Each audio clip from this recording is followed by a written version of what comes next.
मेरा नाम रमा है। मेरी शादी को अभी 2 महीने ही गुजरे थे कि मेरा पति मुझे छोड़कर विदेश चला गया।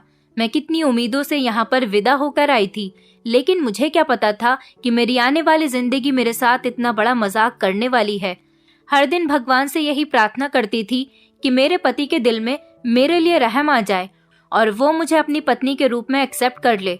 मेरे साथ शादी के नाम पर एक बहुत बड़ा धोखा किया गया था, जो कि शायद मेरे ससुराल वालों ने मिलकर मेरे साथ किया था। मैं काफी देर से भगवान के आगे रो रो कर और गिड़गिड़ा कर प्रार्थना कर रही थी। मेरा दुख इतना बड़ा था कि मुझे रातों को ढंग से नींद भी नहीं आती थी। मैं शादीशुदा होते हुए भी कुंवारी लड़कियों जैसी जिंदगी गुजार रही थी। शादीशुदा होने के बावजूद भी मुझे वो प्यार नहीं मिल सका था जो एक पत्नी को अपने पति से मिलता है, और ना ही मुझे इस घर में बहू होने का हक मिल सका था। आज मेरी तबीयत ठीक नहीं थी और मैं दवाई खाकर सो गई। दवाई में एक नींद की गोली भी थी, जिसे खाने के बाद मुझे गहरी नींद आ गई। नींद इतनी ज्यादा गहरी आएगी, मेरी उठने की हिम्मत ही नहीं हो रही थी, क्योंकि मैं काफी हफ्तों से रातों को जाग रही थी। दिन भर भी मुझे नींद नहीं आती थी। आंखों से हमेशा आंसू निकलते रहते थे। अगले दिन दोपहर के 12 बज चुके थे, लेकिन अभी तक मेरी आंखें खुलने का नाम नहीं ले रही थी। मुझे अपनी तबीयत अभी भी ठीक नहीं लग रही थी। बड़ी मुश्किल से मैंने खुद को जगाने की कोशिश की। मेरे मोबाइल पर किसी की कॉल आ रही थी। बार बार मेरा मोबाइल बज रहा था, पर मेरी हिम्मत नहीं हो रही थी कि कॉल करके बात कर लूं। और फाइनली हिम्मत करके मैंने कॉल देखी तो मेरी एक फ्रेंड की कॉल थी। मैंने उससे बात नहीं की, क्योंकि मैं बात करने की कंडीशन में नहीं थी। मैं खुद को होश में लाने की कोशिश कर रही थी और कमरे के चारों तरफ घबराई हुई नजरों से देख रही थी। तभी अचानक मुझे ऐसा लगा जैसे मुझे कोई देख रहा है। मैंने अपनी सांसों को कंट्रोल किया और फ्रेश होने के लिए चली गई। उसके बाद मैं किचन में गई और मैंने अपने लिए नाश्ता बनाया। हालांकि दोपहर का टाइम था तो मुझे खाना खाना चाहिए था, लेकिन चाय की बहुत ज्यादा तलब लग रही थी। क्या करूं, सर में बहुत ज्यादा दर्द हो रहा था। उसके बाद मैं अपने ही घर में बने हुए मंदिर में बैठ गई। भगवान के आगे हाथ जोड़कर मैं प्रार्थना करने लगी, वही प्रार्थना जो कि मैं हर रोज भगवान के आगे बैठकर करती थी। मेरा यही काम था कि मैं नहा धोकर अपने काम से निपटकर भगवान के आगे बैठ जाती थी, ताकि वो मेरी प्रार्थना को सुन सके। धीरे धीरे मैं डिप्रेशन में जाने लगी थी। खुद पर कंट्रोल नहीं कर पाती थी। ऐसा लगता था जैसे मैंने कोई डरावना सपना देखा है। फिलहाल मैं रो रो कर अपने भगवान से प्रार्थना करती कि मेरा पति वापस आ जाए और मुझे अपनी पत्नी के रूप में एक्सेप्ट कर ले, क्योंकि मैं इस तरह से जिंदगी नहीं गुजार सकती थी। ना तो मैं सुहागन थी और ना ही मैं अभागन थी। मेरे होठों पर एक ही प्रार्थना होती थी और मैं इसी प्रार्थना को बार बार मांगती रहती थी। मैं पूजा करके अपने कमरे में वापस आ गई थी, क्योंकि यहाँ मेरा कोई अपना नहीं था। मुझे किसी पर भरोसा नहीं था और ना ही मुझे किसी से बातचीत करना अच्छा लगता था। मैं बस अपने कमरे से ही मतलब रखती थी। मैं अपने कमरे में आई ही थी कि अचानक मुझे बराबर वाले कमरे से कुछ आवाजें आना शुरू हो गईं। मैं चौंक सी गई थी। मैंने दीवार से कान लगाए तो वहां से मेरी ही आवाज आ रही थी। ये कैसे हो सकता था? मैं तो खामोश बैठी हुई थी, फिर कौन थी जो मेरी ही आवाज में बोल रही थी? मैं बहुत ज्यादा हैरान हो गई थी। ये बराबर वाला कमरा मेरे ससुर का था और मेरे ससुर के कमरे में तो कोई आता जाता भी नहीं था। कुछ देर बाद ये आवाज आना बंद हो गई थी और मैं परेशान होकर अपने बिस्तर पर लेट गई। इसी तरह से सोच विचार करते हुए दिन गुजर गया। लेकिन फिर से रात हुई और रात के टाइम पर भी मुझे अपनी ही आवाज सुनाई देने लगी। नींद तो वैसे भी मुझे नहीं आती थी, लेकिन अब जबकि आज एक ही दिन में 2 बार मुझे कुछ शक सा हुआ था, तो अब मेरे दिल में डर बैठ गया था कि मेरी जैसी आवाज भला कौन निकाल रहा है। इसी तरह से लगभग सुबह के 5 बज चुके थे। अब मैं बिस्तर पर लेटे लेटे थक गई थी। मैं उठी और कमरे से बाहर निकलकर अपने लिए चाय बनाने जाने लगी। मैंने अपने ससुर के कमरे की तरफ देखा तो उनके कमरे का दरवाजा हल्का सा खुला हुआ था। मैं ना चाहते हुए भी उनके कमरे की तरफ बढ़ी और हल्के से दरवाजा खोला तो वहां मेरे ससुर गहरी नींद में सोए हुए थे। मैंने शर्मिंदा होकर धीरे से दरवाजा बंद कर दिया और नौकरानी को जगाया। उससे कहा कि वो मेरे लिए चाय बना दे। सारा दिन मैं इसी सोच विचार में रही थी कि आखिर वो सब क्या था। दोपहर के टाइम पर घर में काफी सारे मेहमान आ गए थे। वो सब मेरी सास और ससुर से मिलने के लिए आया करते थे। मेरे ससुर मेरे पिता के बहुत अच्छे दोस्त थे। मेरे सास ससुर के 3 बेटे और 2 बेटियां थीं।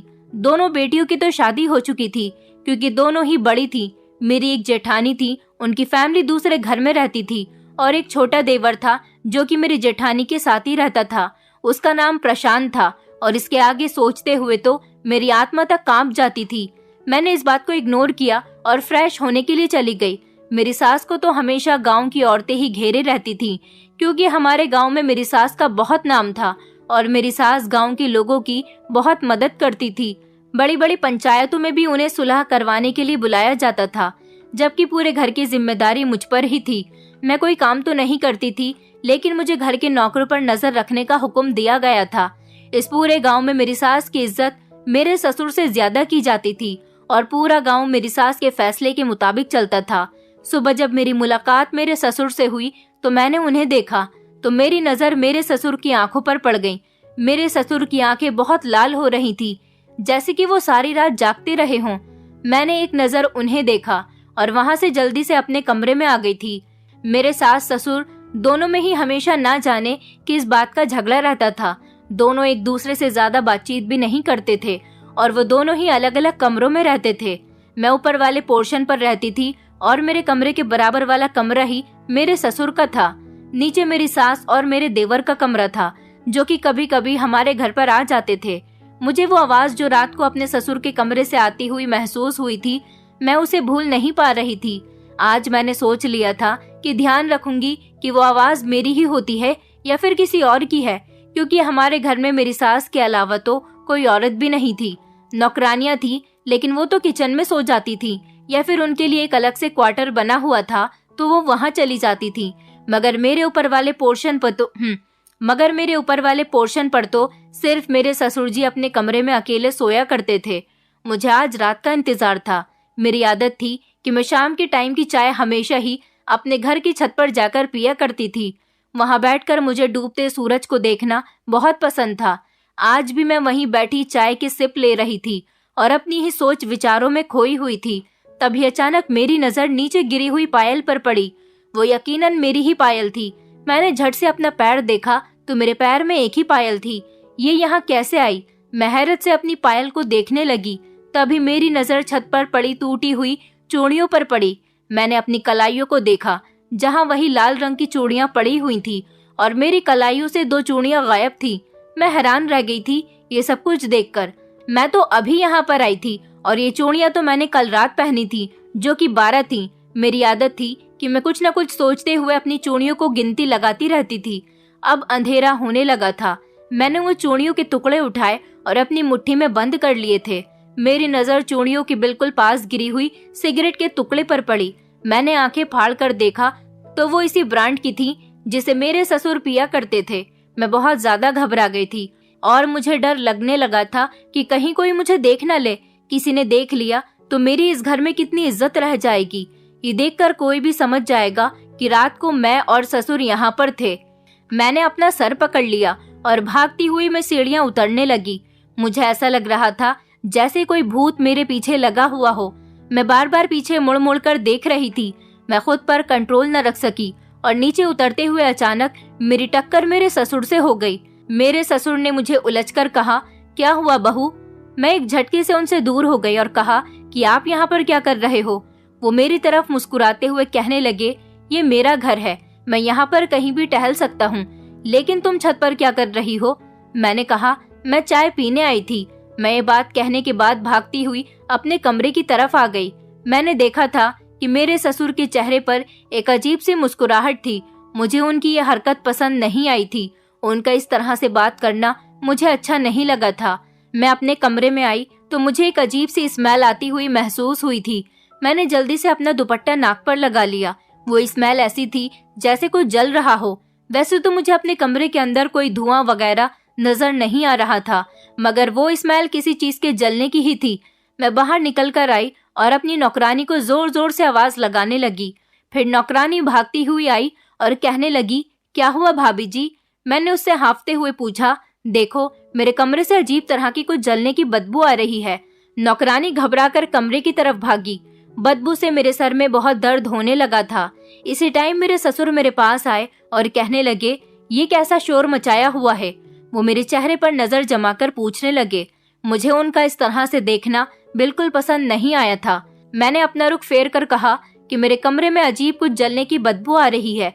वो कुछ हैरान होकर मेरे कमरे के अंदर गए और मैं भी उनके पीछे जाने लगी। उन्होंने मेरी तरफ देखकर कहा, यहाँ तो कोई बदबू नहीं आ रही है, बल्कि परफ्यूम की खुशबू फैली हुई है। उन्होंने फिर से उलझते हुए मुझे देखा और कहा कि तुम्हें ये बदबू लग रही है? मैंने कहा हाँ। दिल ही दिल में मुझे अपने ससुर पर बहुत गुस्सा आ रहा था, क्योंकि वो लगातार मेरी तरफ देख देख कर हंस रहे थे।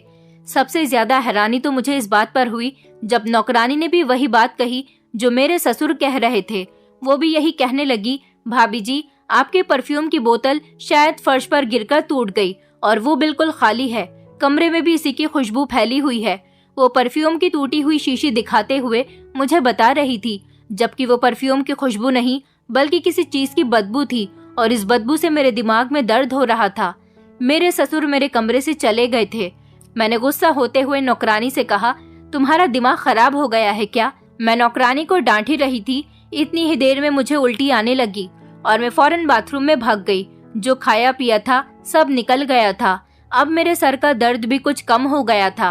मैं बाथरूम से बाहर निकली तो अब काफी हद तक बदबू खत्म हो चुकी थी और परफ्यूम की खुशबू फैली हुई थी। मैंने घबराकर अपने कमरे के चारों तरफ देखा, मगर वहाँ पर तो कोई भी नहीं था। मगर मुझे एक अजीब सी आवाज आई थी, जैसे किसी ने मेरे फोटो खींची हो। मुझे बहुत डर लग रहा था। मेरी सास भी कहीं शादी में गई हुई थी और इस घर में सिर्फ मेरे ससुर थे। मुझे नौकरानी पर बहुत गुस्सा था, क्योंकि उसने मेरे ससुर के सामने मेरी बात को झुटला दिया था। मैंने सोच लिया था कि मैं रात का खाना खाए बिना ही सो जाऊंगी। मैं काफी देर तक बिस्तर पर बैठी हुई सोचती रही कि आखिर मेरी पायल और चूड़ी छत पर क्या कर रही थी और वो सिगरेट का टुकड़ा। ये सब कुछ सोच सोच कर मेरा दिमाग दर्द से फटा जा रहा था। मुझे नींद नहीं आ रही थी और ठीक रात के इस टाइम पर मुझे मेरे ससुर के कमरे से आवाजें आने लगी। वो मेरे ही हंसने की आवाज थी, जिसमें मैं किसी से बातें कर रही हूँ। अब मैंने ना कुछ सोचा और ना समझा। मैं फौरन ही अपने ससुर के कमरे में चली गई थी, मगर वो तो गहरी नींद में सोए हुए थे और वहाँ पर कोई लड़की भी नहीं थी और ना ही किसी तरह की कोई आवाज आ रही थी। मैं पलटने ही वाली थी कि अचानक से मेरा पैर किसी नुकीली चीज पर पड़ा। मैंने बड़ी मुश्किल से अपने दर्द को सहा और कोई आवाज ना निकाली। मैंने झुककर देखा तो मैं दंग रह गई थी। वो मेरे कान की बाली थी। मैंने हैरान होकर अपने कानों को हाथ लगा लिया तो मेरे कान से एक बाली गायब थी। मैंने अपने ससुर की तरफ देखा, जो अपने बिस्तर पर बड़ी आराम से सोए हुए थे, और फिर मैं अपने कमरे में आ गई। मैं सोचने लगी कि ऐसा भी तो हो सकता है कि अभी अभी गिरी हो जब मैं वहाँ गई थी तब। फिर मैंने सोचा कि हाँ, अभी गिरी होगी। मैंने खुद को यकीन दिलाया। ठीक इसी वक्त फिर से मुझे अपनी ही आवाज दोबारा से सुनाई देने लगी। ये सब कुछ क्या हो रहा है? अब तो मुझसे सब्र नहीं हो रहा था और मैं फिर से बाहर आ गई और ससुर के कमरे की तरफ बढ़ी ही थी कि मैंने देखा उनके कमरे का दरवाजा तो लॉक था।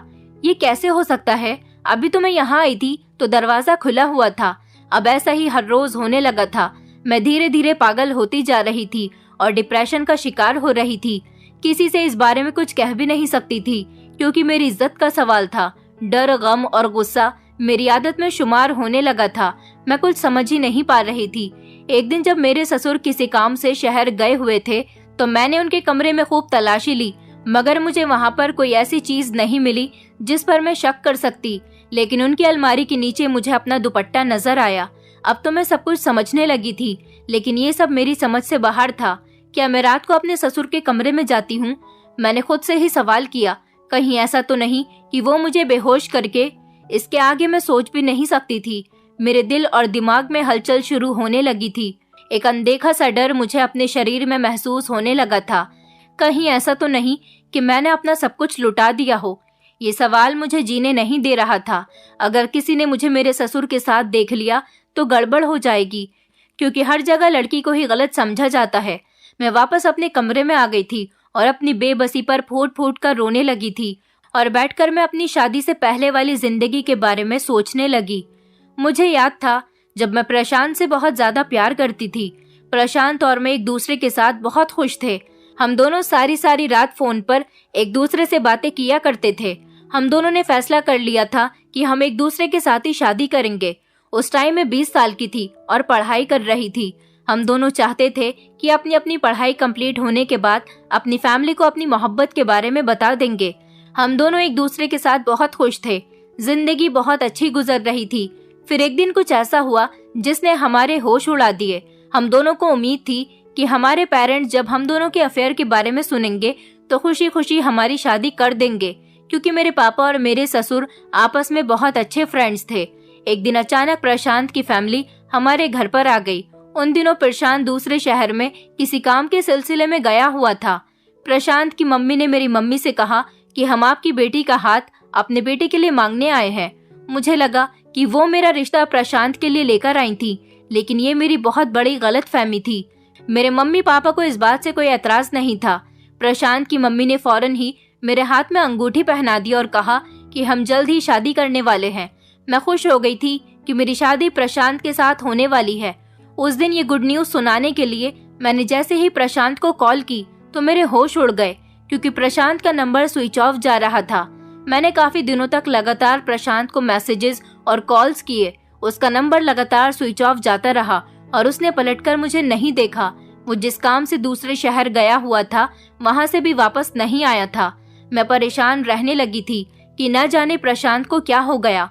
अभी मैं इस परेशानी से बाहर नहीं निकली थी कि मुझे पता चला कि मेरी शादी प्रशांत के साथ नहीं बल्कि उसके बड़े भाई आनंद के साथ हो रही है। ये सुनकर तो मेरे रोंगटे खड़े हो गए थे। मैंने अपने माता पिता से कह दिया कि मैं प्रशांत से शादी करना चाहती हूँ। अगर आप मेरा रिश्ता इसी घर में करना चाहते हैं तो मेरी शादी प्रशांत के साथ कर दो।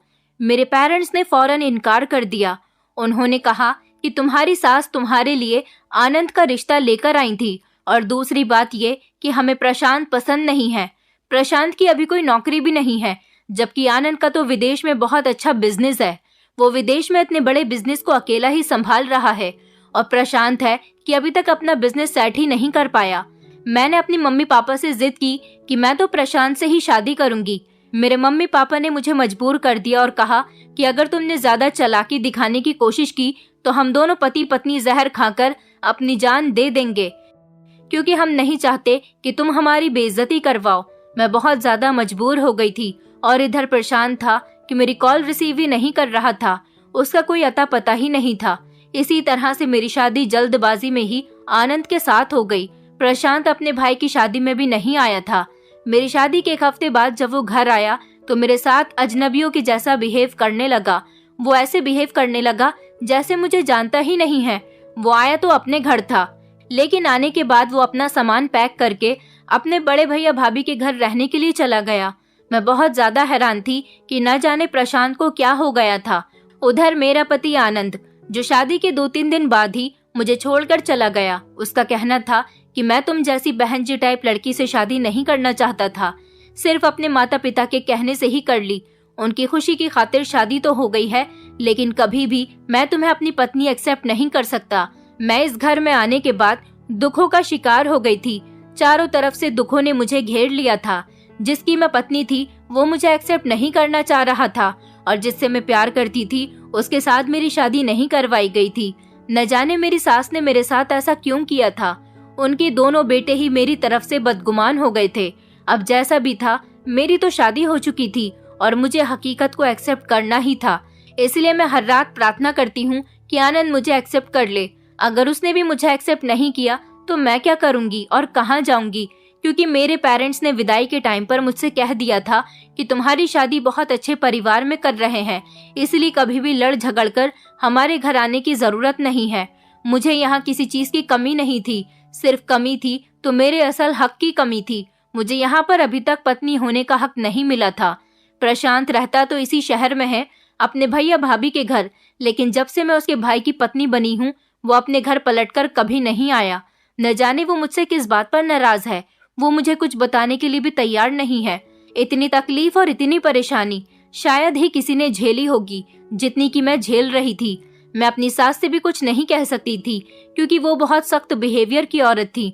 मुझे उनसे बहुत डर लगता था, और फिर उनको इतना टाइम भी तो नहीं होता था कि वो घर वालों के साथ बैठकर थोड़ी देर बात कर सके। वक्त गुजरता चला गया था, और इसी तरह से देखते ही देखते मेरी शादी को 2-3 महीने हो गए थे। ना तो मेरे पति ने पलटकर मुझे देखा था, और ना ही इस घर में किसी को मेरी फिक्र थी। मैं इस घर से कहीं नहीं जा सकती थी, क्योंकि मैं अपने पति से शादी करके यहाँ पर आई थी। इस घर में चारों तरफ खामोशी सी छाई रहती थी। मुझसे बातचीत करने वाला भी यहाँ पर कोई नहीं था। इतने लोगों के होते हुए भी इस घर में मैं किसी को अपना नहीं समझ सकती थी। वैसे तो यहाँ मेरे सास ससुर और बहुत सारे नौकर भी थे, लेकिन ये सारे हालात सिर्फ मेरे लिए थे। मुझे बस हमेशा यही लगता था कि प्रशांत एक दिन मेरे करीब आएगा और मुझे अपने सीने से लगाकर कहेगा कि रमा, तुम क्यों रो रही हो? तुम्हें पता है ना, मैं तुम्हारी आंखों में आंसू नहीं देख सकता। मुझे ऐसा लगता था जैसे प्रशांत मेरे आसपास ही है। मैं जानती थी कि ये मेरा वहम है। मैंने दुखी दिल के साथ इस बात को इग्नोर किया। मैं अपने ही ख्यालों में खोई हुई थी और सोच रही थी कि काश ऐसा होता कि जिस तरह से सूखे फूलों को डायरी में कैद कर लिया जाता है, इसी तरह से यादों को भी किसी किताब में बंद कर दिया जाता और जब दिल उदास हो तो रात को आराम से उन्हें पढ़ा जाए। आज मेरा दिल बहुत उदास था, इसलिए मैं रात के इस टाइम पर गार्डन में टहलने के लिए चली गई थी और ठंडी ठंडी घास पर नंगे पैर टहल रही थी। मैं बड़ी हसरत से चारों तरफ देख रही थी। मुझे प्रशांत की याद आज बहुत ज्यादा आ रही थी। कहने को तो आनंद मेरा पति था, लेकिन मैंने मोहब्बत हमेशा प्रशांत से ही की थी। मैं टहलते हुए प्रशांत के साथ गुजारे हुए वो वक्त याद कर रही थी जब मैं चोरी चुपके प्रशांत से मिलने के लिए पार्क जाती थी और वहां पर इसी तरह से ठंडी ठंडी घास पर हम दोनों नंगे पैर टहलते हुए एक दूसरे के गले में बाहें डालकर खूब हंसी खुशी बातें करते थे। पुरानी बातों को याद करके अचानक मेरे लबों पर मुस्कुराहट आ गई थी। इस टाइम मुझे अपने पीछे किसी के होने की आहट महसूस हुई। मैंने अपने दाएं बाएं देखा तो मुझे कोई नजर नहीं आया था। शायद हवा का एहसास मुझे छूकर गुजरा था, लेकिन जैसे ही मैंने पीछे पलटकर देखा तो मेरी जान निकल गई थी, क्योंकि वहां पर सफेद कपड़ों में कोई खड़ा हुआ था और उसके हाथ में शायद कोई जलती या बुझती हुई मोमबत्ती थी। मेरे मुंह से अचानक जोरदार चीख निकली और मैं डर के मारे वहीं पर गिरती चली गई। कुछ ही देर बाद मुझे अपना होश न रहा था और जब मुझे होश आया तो मैं अपने ही कमरे में थी। हमारे घर की नौकरानी चंपा, जो मेरी खास नौकरानी थी, वो मेरे करीब बैठी रोई जा रही थी। उसे रोता हुआ देखकर मैं झट से उठकर बैठ गई थी और उससे कहा कि क्या हुआ चंपा, तुम रो क्यों रही हो? मैंने उसे हैरत से देखा तो वो मुझे होश में देखकर चिल्लाते हुए बाहर निकल गई और साहब जी चिल्लाने लगी। कहने लगी, रमा भाभी जी को होश आ गया। मैं उसकी इस हरकत पर बहुत ज्यादा हैरान थी। तभी मैंने जिसे अंदर आते हुए देखा, उसे देखकर मेरे चेहरे का रंग उड़ चुका था। वो आज भी वैसा ही था, हल्की सी दाढ़ी, गोरा सा रंग और बहुत ही प्यार भरा चेहरा, जिसे मैं आज तक प्यार करती हूँ। मैंने चौंक कर कहा, प्रशांत तुम? प्रशांत भी मुझे हैरानी से देख रहा था और धीरे धीरे कदम उठाते हुए वो मेरे करीब आने लगा था। कहने लगा, लगता है आपको मेरा यहाँ आना अच्छा नहीं लगा है भाभी। वो ताने देते हुए अंदाज में मुस्कुराकर कहने लगा और मैं उसकी बात पर घबरा सी गई थी। मैंने उससे कहा, नहीं, तुम्हारा अपना घर है, भला मैं तुम्हें तुम्हारे घर में कहीं आने जाने से कैसे रोक सकती हूँ? मैं कौन होती हूँ बुरा मानने वाली? उसने चंपा की तरफ देखकर कहा, चंपा, डॉक्टर ने जो भाभी के लिए दवाइयाँ दी हैं वो याद से इन्हें खिलाती रहना। प्रशांत के शब्दों में सख्ती साफ नजर आ रही थी। चंपा ने जल्दी से हाँ में सिर हिला दिया, लेकिन मैं हैरान थी और मैंने कहा कि कौन सी दवाइयाँ? मैंने चंपा की तरफ देखकर कहा। इतनी ही देर में प्रशांत लंबे लंबे कदम उठाता हुआ कमरे से बाहर चला गया। चंपा ने मुझे बताया कि भाभी जी, कल रात आप जब गार्डन में टहल रही थी तो बेहोश हो गई थी। वो तो अच्छा हुआ कि उसी टाइम पर छोटे साहब घर आ रहे थे और उन्होंने आपको गार्डन में पड़े बेहोश होते हुए देख लिया, तो वो आपको गोद में उठाकर यहाँ तक ले आए थे और उसी टाइम वो अपनी गाड़ी में डालकर आपको अस्पताल ले गए थे। मैं चंपा की बातें बड़ी हैरानी से सुन रही थी। अब मुझे याद आने लगा था कि कल रात मैं गार्डन में टहल रही थी और जैसे ही मैंने किसी की आहट सुनी तो पीछे पलटकर देखा, कोई मेरे पीछे हाथ में मोमबत्ती लेकर खड़ा हुआ था। ये सारी बात मैंने चंपा को बताई तो वो भी डर के मारे मुझसे लिपट गई। मैंने कहा, पागल हो गई हो क्या? मैंने उसे खुद से दूर किया और कहा कि जाओ मेरे लिए चाय बनाकर लाओ। चंपा पहले से ही बहुत ज्यादा डरपोक थी। मेरी ये बात सुनने के बाद वो और भी ज्यादा डरने लगी थी। मैं पछता रही थी कि मैंने उसे क्यों बताया, मगर कल रात जो हुआ था वो सब मेरा वहम नहीं था और अब ये सोच सोचकर मुझे तसल्ली हो रही थी कि प्रशांत मुझे खुद उठाकर यहाँ लाया था। इसका मतलब कि उसके दिल में आज भी मेरे लिए मोहब्बत है, उसे मेरी फिक्र थी। मुझे इस बात से बहुत खुशी हो रही थी, लेकिन उस वक्त उसे क्या हो गया था जब मुझे उसकी जरूरत थी और उसने बिना कुछ सोचे समझे ही मेरा साथ छोड़ दिया था। मेरे बारे में जानने की भी कोशिश नहीं की थी और जब अपने भाई की शादी पर उसकी और मेरी मुलाकात हुई तो वो इस तरह से अनजान बन गया जैसे वो मुझे जानता ही नहीं है। मैं हमेशा यही सोचती रहती थी कि आखिर मुझसे ऐसी कौन सी गलती हो गई है जिस बात से प्रशांत मुझसे नाराज है और ऐसी हरकतें कर रहा है। मैं यही सब कुछ सोच रही थी जब अचानक चंपा ने मुझे आवाज लगाई तो मैं एकदम से होश में आ गई। अब प्रशांत हमारे घर में ही रहने लगा था और मुझे ताने मारने की वो कोई कसर नहीं छोड़ता था। मुझे प्रशांत की बातें जहर लगती थी क्योंकि मेरी कोई गलती नहीं थी। न जाने प्रशांत मुझे किस बात का कसूरवार ठहरा रहा था। मेरी सास ने कहा था कि मैं उसके लिए लड़की तलाश करूं और प्रशांत मुझे सबके सामने भाभी भाभी कहकर चिढ़ाता रहता था। प्रशांत बिल्कुल पहले जैसा नहीं था। उसके बात करने का अंदाज भी बिल्कुल बदल चुका था। ऐसा लगता था जैसे वो मुझसे बहुत ज्यादा नफरत करता है, मगर मैं उसकी कसूरवार नहीं थी। उल्टा वही मैदान छोड़कर भाग गया था। ये सारी बातें मेरा जीना दुश्वार कर रही थी। रात हो चुकी थी, अब सब लोग सो चुके थे। फिर से वही आवाज मेरे ससुर के कमरे से आने लगी थी। मैंने अपने मोबाइल की टॉर्च ऑन की और कमरे से निकलकर टहलती हुई अपने ससुर के कमरे तक पहुंच गई थी। मैंने देखा कि आज मेरे ससुर अपने कमरे में मौजूद नहीं थे। मैं उनके कमरे में चारों तरफ देख रही थी, तभी अचानक मेरी नजर उनके कमरे में लगे हुए शीशे पर गई।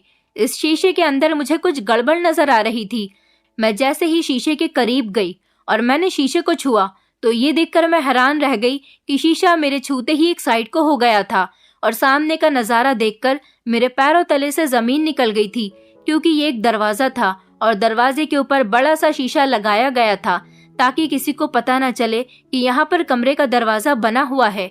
मैं उस कमरे के अंदर चली गई। वहां तो मेरी आवाज गूंज रही थी क्योंकि दीवार पर लगे टीवी पर वीडियो चल रही थी जिसमें मैं प्रशांत के करीब बैठी हुई हंस रही थी और उससे बातें कर रही थी। मुझे याद आया कि प्रशांत के एक फ्रेंड ने उसके लिए अमेरिका से डिजिटल कैमरा भेजा था और जब हम दोनों रिलेशनशिप में थे तब वो हर टाइम मेरी वीडियो बनाता रहता था और हर मोमेंट के फोटो क्लिक करता रहता था। मैं उसकी इस आदत से बहुत तंग थी, लेकिन वो बाज नहीं आता था क्योंकि प्रशांत की आदत बहुत हंसी मजाक करने वाली थी। उसने न सिर्फ मेरी बल्कि हम दोनों के साथ बीते हुए अच्छे बुरे सारे पल की वीडियोस बनाई हुई थी। हम दोनों एक दूसरे के साथ बैठकर बहुत बातें करते थे। ये सब देखकर मेरी आंखें भर आई थीं। मैंने देखा कि दीवार पर लगी हुई एलईडी ऑन थी। इस कमरे में आज मेरे ससुर भी नहीं थे। मैं जल्दी से भागती हुई नीचे प्रशांत के कमरे में गई ताकि इस वीडियो को उससे डिलीट करवा सकूं, क्योंकि अब इस वीडियो को रखने का कोई फायदा नहीं। अगर ये सब मेरी सास या ससुर ने देख लिया तो वो लोग मुझे ही गलत समझेंगे। पहले ही मैं इस घर में काफी सारी परेशानियां झेल रही हूँ, अब मैं और ज्यादा परेशान नहीं होना चाहती। मैं जैसे ही प्रशांत के कमरे में गई तो ये देखकर हैरान रह गई कि प्रशांत जाग रहा था और उसके हाथ में एक रिमोट था। मैंने प्रशांत से साफ साफ बात करने का फैसला कर लिया था कि भला वो क्या करना चाहता है। उसने मुझे खुद तो एक्सेप्ट नहीं किया, क्या वो मुझे इस घर में भी नहीं रहने देना चाहता। मैं उसके करीब चली गई। मुझे देखकर वो कहने लगा, आओ, मैं तुम्हारा ही इंतजार कर रहा था। मैंने उसे धीरे से आवाज लगाई, प्रशांत। आज उसकी आंखों में पुरानी वाली चमक मुझे नजर आ रही थी। मैंने उससे कहा, तुम ऐसा क्यों कर रहे हो प्रशांत? वो कहने लगा, क्या कर रहा हूँ मैं तुम्हारे साथ? मैंने कहा, प्रशांत, मैं सब कुछ जान चुकी हूँ। तुमने ससुर जी के कमरे में वो टीवी लगवाया हुआ है और उस पर वीडियो चलाते हो। जब मुझे अपनी आवाज आती है तो मैं परेशान हो जाती हूँ। तुम मुझे ये सब कुछ परेशान करने के लिए ही तो कर रहे हो। इस बारे में अगर तुम्हारे मम्मी पापा को पता चल गया तो वो लोग मुझे इस घर से धक्के मारकर निकाल देंगे, क्योंकि मैं अभी भी तुम्हारे भाई की पत्नी हूँ। कभी तुम मेरी पायल छत पर छोड़ आते हो, कभी मेरी बाली तुम अपने पापा के कमरे में छोड़ देते हो। ये कहकर मेरी आंखों में आंसू आ गए थे। मैंने खुद पर बहुत कंट्रोल किया था, मगर आज मैं प्रशांत से वजह पूछना चाहती थी कि आखिर तुम मेरे साथ ऐसा क्यों कर रहे हो। वो बड़ी हैरानी से मेरे आंसू बहते हुए देख रहा था। कहने लगा, तुम रो रही हो? मैं तुम्हारी आंखों में आंसू नहीं देख सकता रमा। उसके होठों से अपना नाम सुनकर मैं और भी ज्यादा तड़पकर रोने लगी थी। वो मुझे रोता हुआ नहीं देख पा रहा था। उसने कहा, पागल लड़की, तुम क्यों रो रही हो? उसने कहा कि मैं तुम्हारी आंखों में आंसू नहीं देख सकता। उसकी बात पर मैंने अचानक ही अपना सर उठाकर देखा। आज मेरे सामने वही प्रशांत था जो मेरी शादी से पहले हुआ करता था। वो बहुत ज्यादा सैड होकर बातें कर रहा था, मगर उसकी आंखों में मोहब्बत साफ नजर आ रही थी। मैंने उससे कहा, तुमने मेरे साथ ऐसा क्यों किया? मैंने उससे शिकवा किया तो वो कहने लगा, रमा, मैंने ये सब कुछ जानकर नहीं किया। तुम्हें पता है कि हम दोनों की मोहब्बत कितनी पुरानी है और मैं तुम्हारी आवाज सुने बिना सोता तक नहीं था। मुझे तुम्हारी आदत हो गई थी। मुझे बताया गया था कि जब मेरी माँ तुम्हारे घर मेरे लिए रिश्ता लेकर गई तो सब लोगों की मर्जी यही थी कि बड़े होने के मुताबिक आनंद भैया की शादी तुम्हारे साथ होनी चाहिए।